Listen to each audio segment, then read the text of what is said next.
Welcome, ladies and gentlemen, to the Horses Now podcast, your go-to source for everything in the world of horse racing. I'm your host, T. Gridge, and as always, I'm thrilled to be joined by the legendary trainer himself, Kenny McPeek. Kenny, what's going on, my man?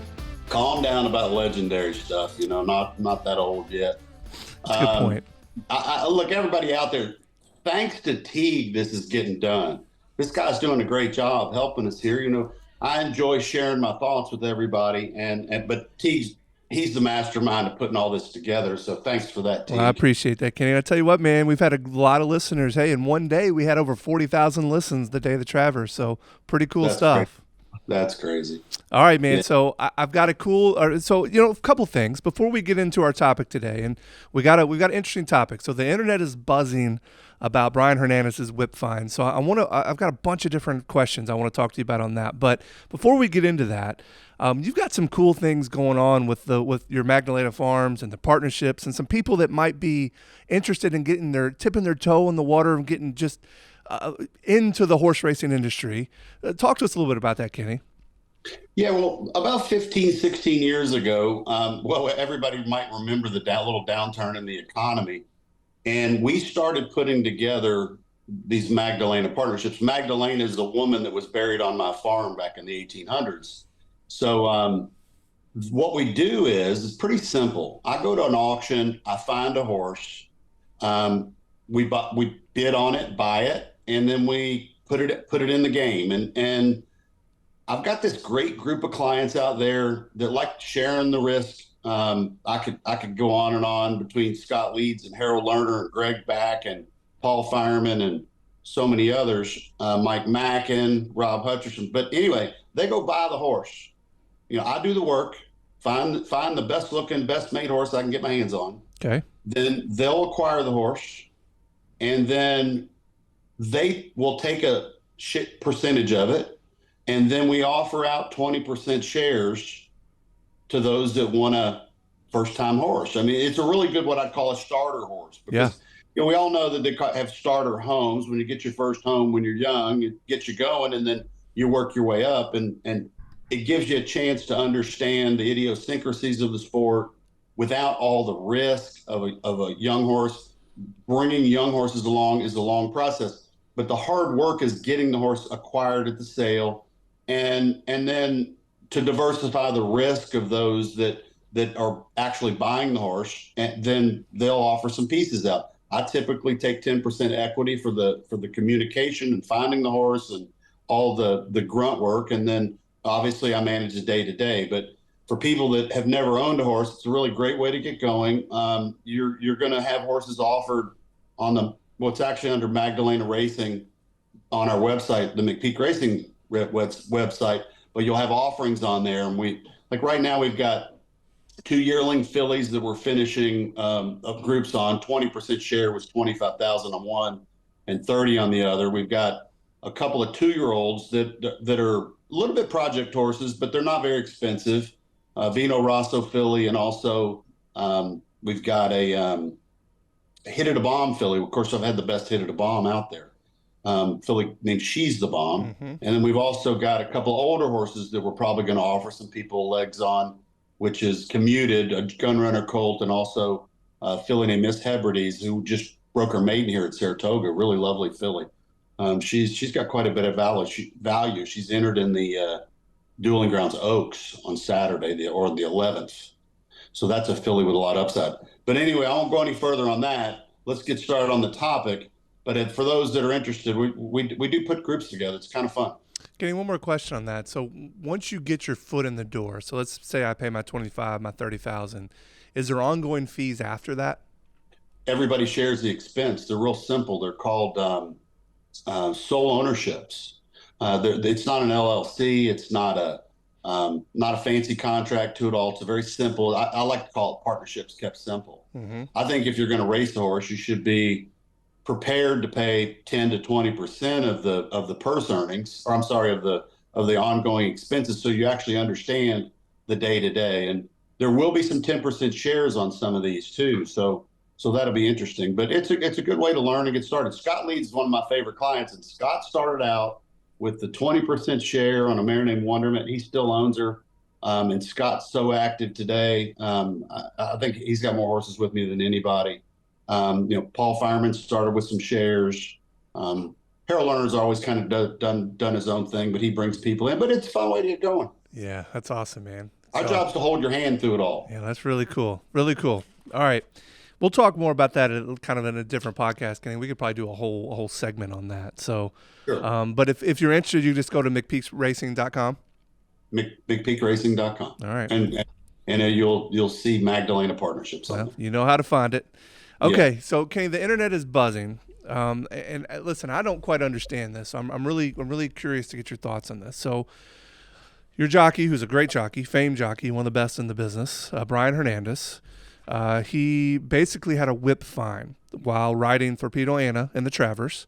Mm-hmm. So what I understand, he hit her 7, and you only had to do it 6. Yep. And then he was issued a 1-day suspension and a kind of a small fine, a $1,200 fine or something like that. Explain to us what happened.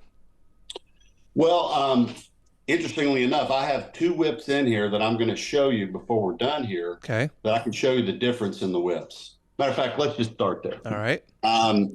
So everybody say hello to Sonny. When I get up, he thinks I'm leaving. So over here on the ground, we've got this is a popper whip, and then I'm going to grab one other one that's what I'd call an old school whip. Okay.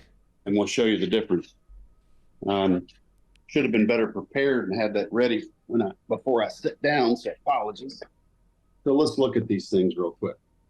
So these are 2 different types. Notice the longer one. All right, this is a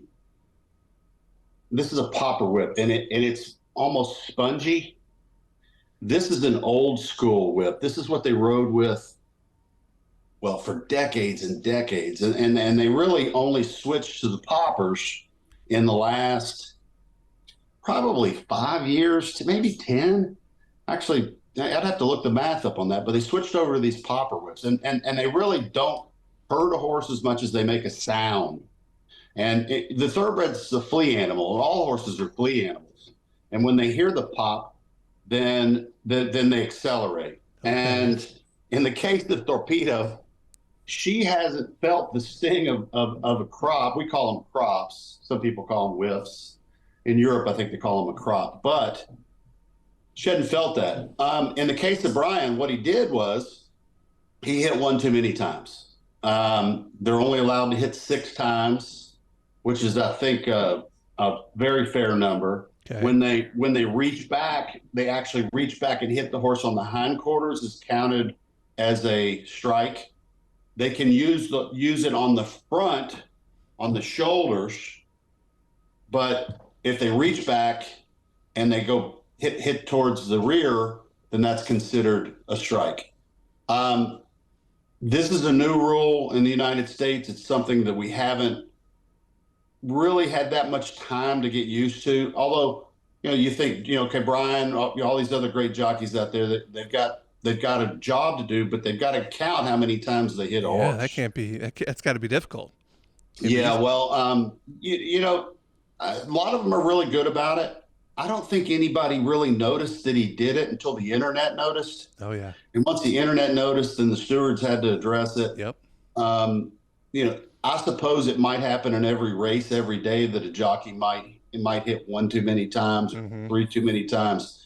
Somebody's got to count them, I suppose. I think that would be a tough job. In his case, somebody spotted it and they addressed it. And it's not a huge deal. It disappoints me the day suspension. Yeah. It seems pretty harsh for 1 too many. Right. The rule, I think, is evolving. But I think because it was such a high-profile race, they probably addressed it. And there are people out there that don't want us to utilize whips at all. But me, myself, I used to ride Pat Day a lot. And mm-hmm. I hope Pat Day watches this show one day, but so much respect for Pat. Mm-hmm. But Pat rarely even hit a horse. He was all hands, and horses ran underneath him, and he did it on feel.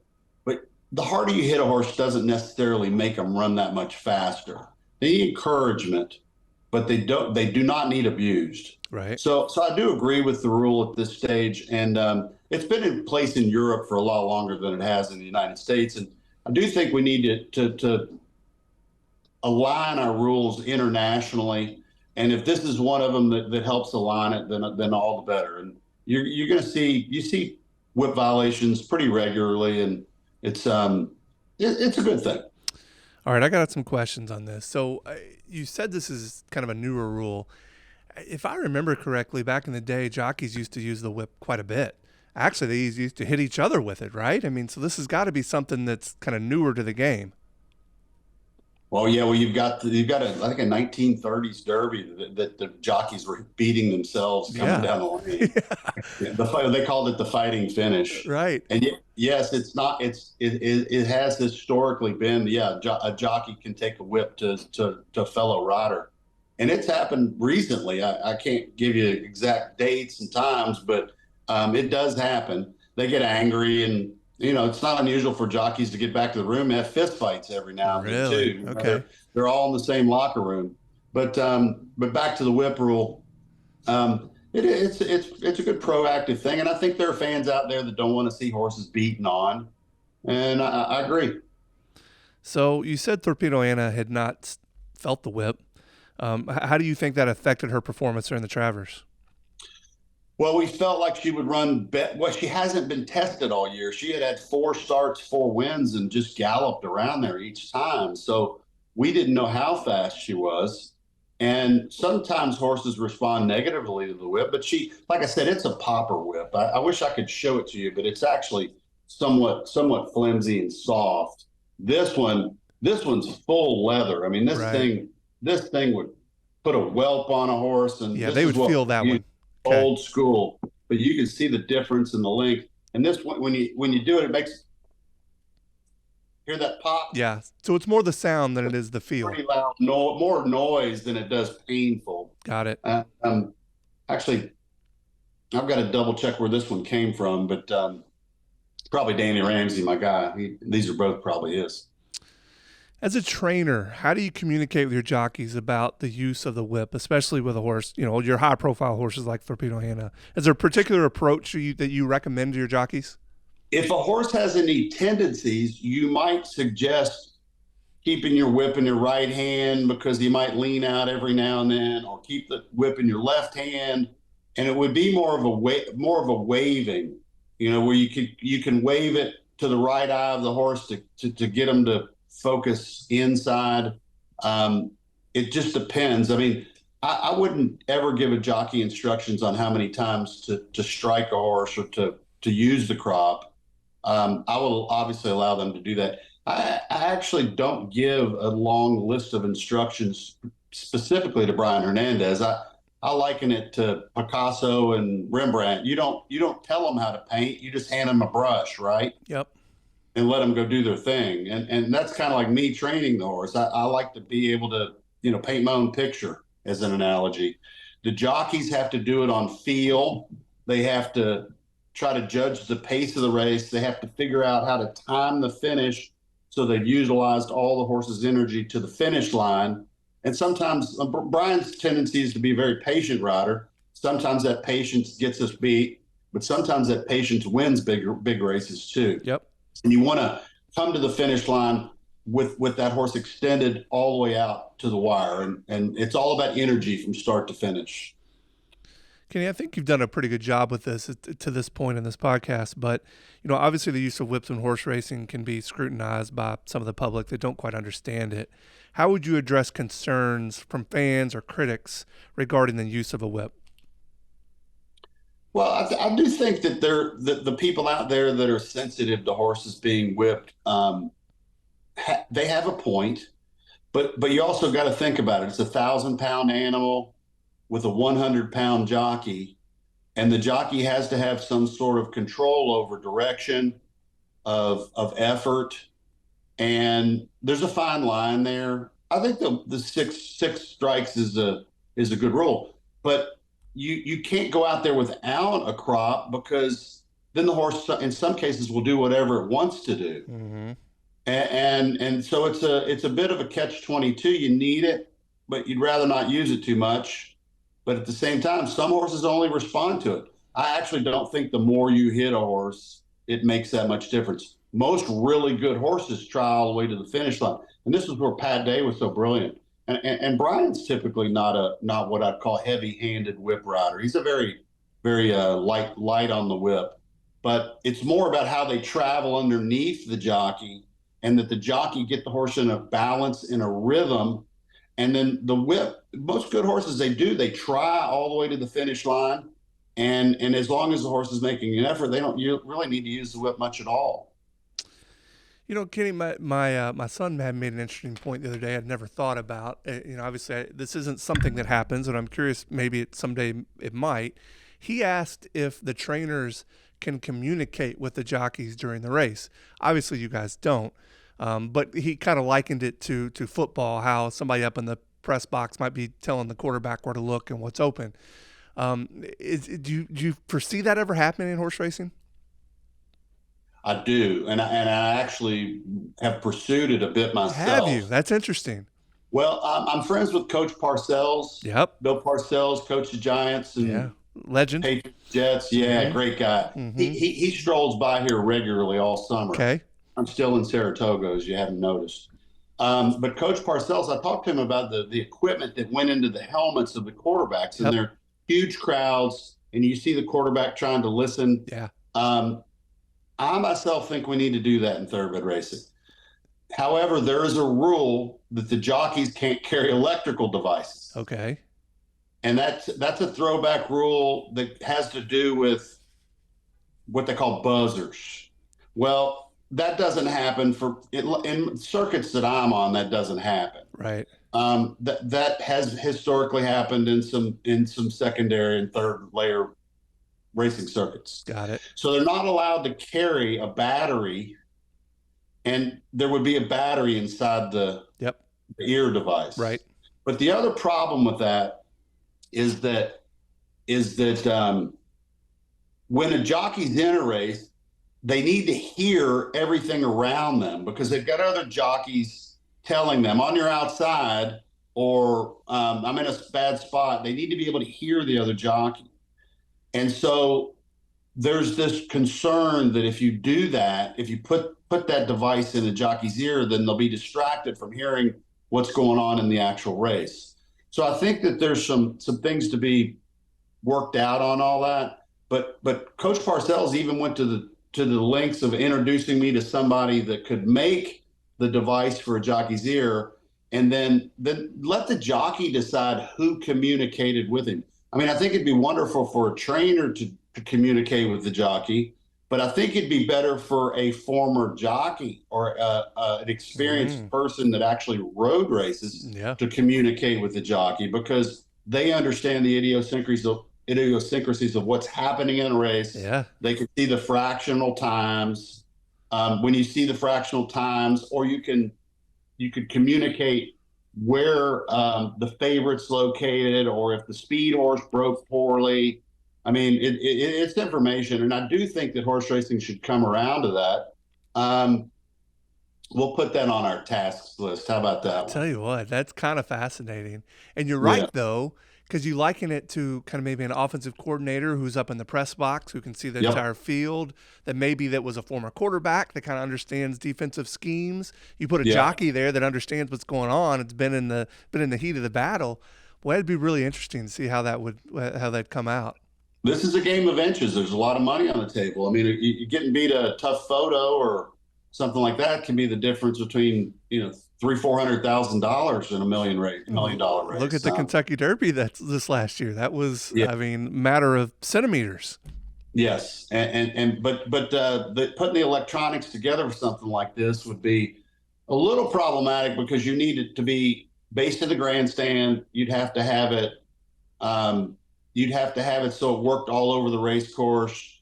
But I do think it would be extremely cool. And the other thing that would be really cool is if you had a jockey cam and you could hear his instructions during the race. Oh man, how cool would that be? Wouldn't that be high level stuff? That'd be awesome. I mean, at horses now, this is the stuff we want to do one day. If we ever get that thing really big in the markets, then we want to do that kind of stuff. I think it'd be fantastic. Yeah. All right. That's super cool. A Okay. really POV experience Well, for a fan. Kenny, that's where the world's going. I mean, if you watch what is popular in the golf world right now, it's that. It's Yeah. not necessarily watching the PJ Tour anymore. It's watching these amateurs because you have this POV perspective, and they're For those who talking know and they're what having fun. POV is, point of view, I Right. believe. Yeah. Right. Point of view. Yep. Yeah. And it's kind of from their brim of their hat, or it's over their Yes. shoulder. But yeah, man, that would be so cool. Now you mentioned something about how the jockeys talk to each other a little bit while they're out there. Is that? I'm assuming that's from a safety purpose, or is it a little bit of a gamemanship? They trash talk each other out there. You kidding me? I would imagine. Oh yeah, no, those guys are ultra competitive. They probably have to turn that switch on and off. I mean, I can remember some riders that their whole personality was completely different in a race as opposed to on the ground. They got to give an interview before or after the race, but during the race, Oh they're yeah, they're fighting mad to win, and sure. they have to channel that. But yeah, those guys are tough, and they play hard out there. Oh, you almost have to. All right. So when it comes to kind of back to the whip conversation here, Kenny, when it comes to a jockey and a horse, um, I'm always kind of curious how well the jockey knows the horse that they're going to ride. Now, obviously, Brian Hernandez, he knows Thorpedo Anna well, and many of your high stakes horses. But do you ever have a jockey that's basically riding a horse for the first time, and they're having to figure things out on whether or not I can use a whip or should use a whip, or the communication between the jockey and the horse? How does that normally Yeah. work? Well, it happens all the time. I try to avoid that. I mean, okay, so my relationship with Brian is because he comes in, he knows all the horses in our barn. I mean, he's got a memory unbelievable. He can remember when they ran and how they traveled and all the details going back races. And what we try to do, and I'm not, not every trainer's got their own approach to this, is that, like, for example, I've given the New York division to Kendrick Carmouche. Okay. Everybody probably knows that I'm a big fan of the Cajun riders. Yep. But Kendrick's going to ride first call for us in New York. But part of my delivery to them was, okay, you can ride first call, but I want you getting over there and I want you knowing these horses. And then his agent, Jimmy Riccio's job is going to be to keep track of the entries, keep track of the extras on the overnights, and then make sure that the entries get dropped and that we're all in sync. But a jockey knowing a horse is, I feel very valuable. Brian has our main division. Julian Leperoux has been very involved all summer. Has had some nice winners for us recently, and there's some other riders out there. But I definitely want them to know the horse. And many times, like you said, you go out there. Like, that's why I don't like shuffling jockeys a lot. Mm-hmm. I think that, okay, there's some great jockeys, Pratt and Castellano and Ortiz and Gaffleone. Sure. But if they're not actively involved in know your horse, it could be a disadvantage. When you say actively involved, do these jockeys train the horses? Help? I forget what the terminology is, but ride them when you're training them, or they only ride them on race days? No, Brian. Typically Fridays and Saturdays are our serious work days. Okay. Not every Friday and Saturday, but Brian knows to be available Fridays and Saturdays, and his agent Frank Bernice sets it up so that we have Brian early Friday morning, mid sets Fridays, Saturday morning early, mid sets Saturday too. Got it. So we usually try to put him on 4 a morning each day, but it gives him the chance to really feel a horse and get to know a horse, and then he gives me feedback and says, Kenny, he doesn't feel like much under me, or didn't gallop out well, or I don't think this horse is quite ready. My assistant has to, my Greg Geyer, my assistant at Churchill, has to align the sets, and you try to match. We're going to get to training, but you try to match like to like. Where if Brian comes back on a horse and says, were you better than the other one, or is the other one better than you? And then, as we move horses around, we want Brian to get on those so he gets an understanding of each one, and he's always got input, and I really like that. I think it's like a team of rowing, where we're all rowing the same direction. We're trying to get everybody in sync. Yeah. We need to get Brian on this show to answer the whip questions. I would love to have his Yeah, well, answers to this. matter of fact, we ought to get a couple of jocks on here, and then Okay. you can hit them with whatever you want. But that they can answer the questions about this much better than I can. Yeah, well, I'm looking forward to that, and so our listeners know that's coming. Also, for our listeners, Kenny, maybe they're a little bit more novice like myself. You had mentioned that a jockey was a first call rider. What does that mean when you're a first call rider? Well, they have the first option to ride a horse. Got it. Which makes sense. So basically, if that horse is running in a race, they get now. Do they have the right of refusal to where they can say, nope, I'm going to ride somebody else that day? Yeah, sometimes that happens. Sometimes Frank Bernice has to ride somebody else's horse, but he usually gives me plenty of notice. And he's so popular right now. He's getting more and more outside mounts. He had a really nice second in the Jockey Club Gold Cup for Cherie DeVoe the other day. But yeah, sometimes he's got a better horse than mine.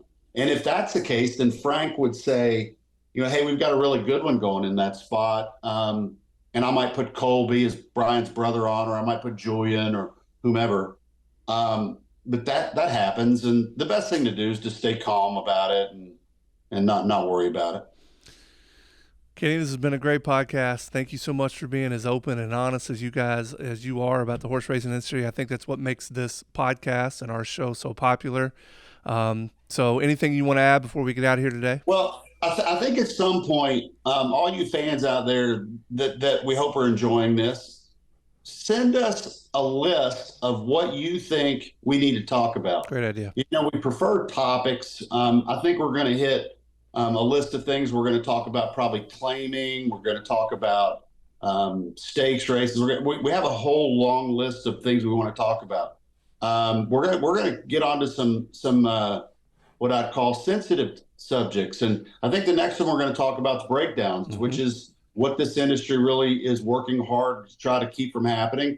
But we also know that that's not 100%. It's hard to keep it from happening. But topics like that, we'll talk about anything. I'm an open book. I'll lay it out. I like to say cards on table, face up. But we want to have fun with this. And T, where should they email us? Yeah, so honestly, Kenny, I think the best way to do this is send us a DM to our social network. So if you follow us on Twitter, send us a direct message. You follow us on Instagram or Facebook, send us a message there, and we'd love to hear what you guys want us to talk about. Sounds good. All right, ladies and gentlemen, that's a wrap for episode of Horses Now. Thanks for tuning in and riding along with us. If you enjoyed the conversation, be sure to subscribe to the podcast so you never miss an episode. We have plenty more insights, stories, and tips coming your way. Hit that subscribe button and stay in the loop. Until next time, Kenny. Quick thank you to Denali Stud and Fasig Tipton for giving us the support, and I'll see you at the races. See you at the races.